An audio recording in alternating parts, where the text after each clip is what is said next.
Samajwadi party के अध्यक्ष अखिलेश यादव ने अपनी पत्नी डिंपल यादव और बेटी अदिति यादव के अपमान की खबर सुनते ही गुस्से में पुलिस थाने पहुंचे। स्थानीय निवासियों और पार्टी कार्यकर्ताओं के अनुसार परिवार को कथित रूप से किसी अप्रिय और असम्मानजनक स्थिति का सामना करना पड़ा, जिससे अखिलेश यादव ने तुरंत पुलिस प्रशासन को बुलाया। अखिलेश यादव ने पुलिस अधिकारियों से कड़ी कार्यवाही की मांग की और कहा कि किसी भी नागरिक, विशेषकर महिलाओं और बच्चों के साथ इस प्रकार का व्यवहार अस्वीकार्य है। उन्होंने बताया कि यह घटना न केवल परिवार के लिए अपमानजनक है, बल्कि समाज में कानून और व्यवस्था की गंभीर स्थिति को भी उजागर करती है। इस दौरान पुलिस अधिकारियों ने घटना स्थल का निरीक्षण किया और त्वरित रिपोर्ट तैयार करने का आश्वासन दिया। अखिलेश यादव ने कहा कि वे न्याय की पूरी प्रक्रिया सुनिश्चित करेंगे और दोषियों को कानून के तहत कड़ी सजा दिलाएंगे। पार्टी कार्यकर्ताओं ने भी परिवार का समर्थन करते हुए इसे कानून व्यवस्था की लापरवाही बताया। एक इंडियन स्टोरी करके एक जो आईडी थी, उससे एक माननीय सांसद जो है मैनपुरी डिंपल जी की एक आपत्तिजनक फोटो वायरल की गई। वो मैंने देखी, मैंने उसका स्क्रीनशॉट लिया। मैंने अपने जो गुरुजी हैं श्री सईद नकवी साहब, उनसे कंसल्ट किया इस बारे में, और मैंने जो हमारे जो लीगल सेल के राष्ट्रीय अध्यक्ष हैं श्री के पाल जी, उनसे बात की।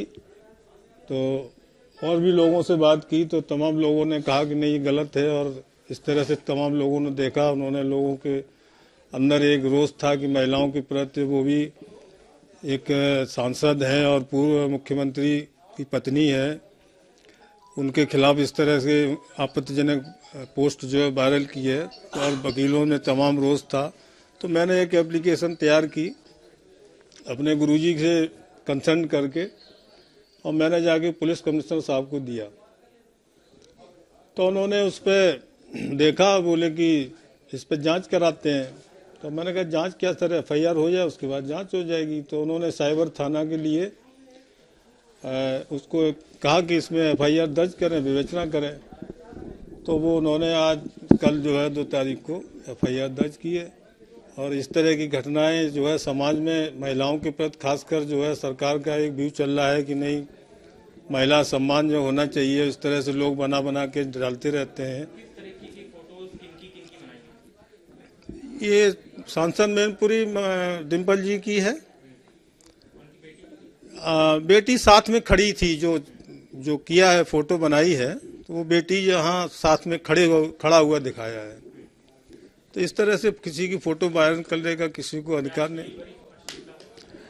अब वो अश्लीलता क्या, उसमें थोड़ा सा नहाते हुए है, किसी की निजता का अधिकार है फोटो लेना या फिर वायरल करना।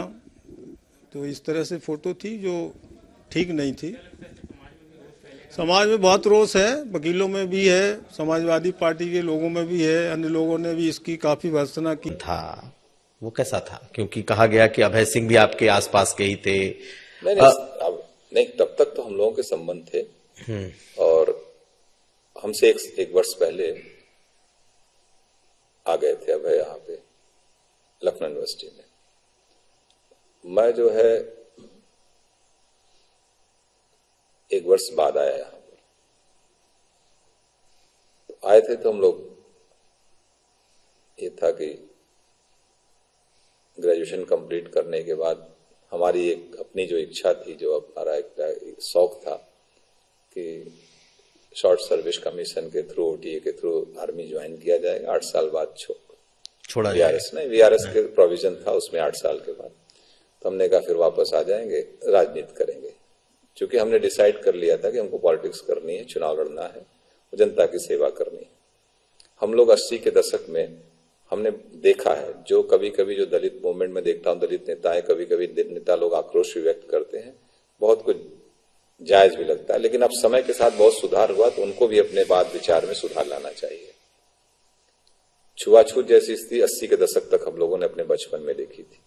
हमारे यहाँ मजदूर जो काम करते थे दलित, तो वो जान लीजिए अपना चप्पल पहन के भी नहीं आते थे।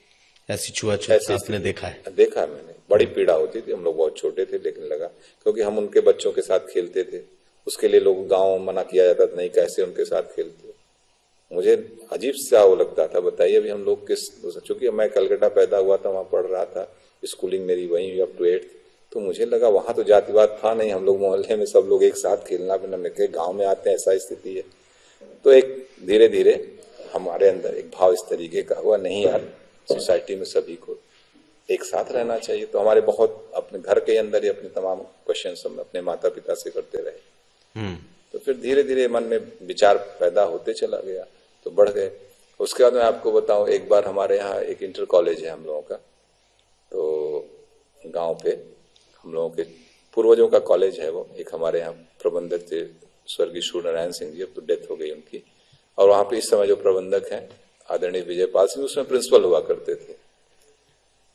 तो एक बार फीस बढ़ा दी गई वहां पर, और फीस बढ़ा दी गई स्कूल में। तब कोई संसाधन स्कूल में पैसा इतना मिलता नहीं, टीचर्स को सैलरी मिलती थी, बाकी तो कोई ऐसा डेवलपमेंट को लेके कोई फंड जाता नहीं था। तो ये बाकी 100 रुपए की फीस बढ़ा के कुछ बेंच और डेस्क वगैरह लेने की बात थी बच्चों की। तो हमारे यहाँ गांव के तमाम, मैं यूनिवर्सिटी आ चुका था, तो तमाम हमारे यहाँ से दलित वर्ग के लोग आए, भैया 100 रुपया लगा दिया गया। 92 की बात होगी, 92-93 की। तो हम लोग कहाँ से देंगे पैसा, पैसा नहीं है। उस समय 40-50 रुपए मजदूरी पे काम करने वाले 100 रुपया उनके 3 दिन की मजदूरी हो गई भाई, 2 दिन की। तो मैं गया स्कूल में, मैंने कहा कि भाई आप हम लोगों से सवर्णों से लगा दीजिए, 200 रुपया लगा लेकिन दलितों से पैसा मत लीजिए। ये आपने उस वक्त हाँ, स्कूल जाके हम बंद करा दिए स्कूल, हमने कहा नहीं लेंगे। बड़ा बवाल हुआ, सबसे गार्जियन टाइप लोग थे, और मेरी उम्र कम थी उस समय, 18-20 साल उम्र थी। हमने क्या कहें, सब हमको लगे वो करने। हमने कहा नहीं, आप हम लोगों से एक्स्ट्रा ले लीजिए लेकिन उन लोगों से छोड़ दीजिए, और छोड़ दिए फिर। खैर, तो एक मैं कहने का तात्पर्य इस तरीके का एक भाव था कि समाज में, यार समाज का जो उपेक्षित तबका है, गरीब तबका है, हम सब भारत के नागरिक हैं, उनके उत्थान के लिए काम किया जाए तो अच्छा है।